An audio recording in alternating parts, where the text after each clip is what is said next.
Round number 11, I decided to start with a crochet because the chart is very simple the same way. So I go with the raising loop, and according to the chart I need to narrow the rhomb where I make 3 pieces of front post double crochet into the top of the first cluster, like here. Then they have to have, it will be a cluster of 3 pieces, the second one into the middle one, and the third into the third element, which is the cluster of the previous round, and one top. Yes, this way the rhomb is done. Then I make 2 loops, 1, 2.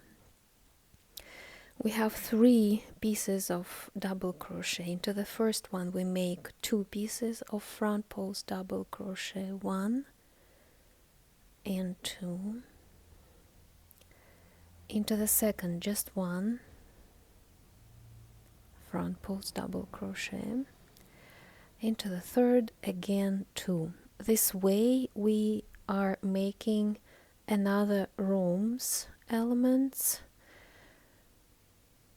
and between them 2 loops. The same to the other one, that will be another rhomb. 1, 2, into the middle one, only 1 piece, and into the third 2 pieces, 1 and 2, and 2 loops. Let's stop and see how it looks like.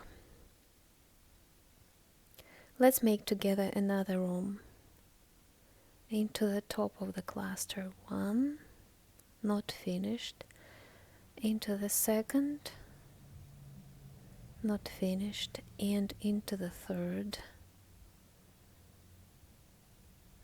not finished, and now 1 top.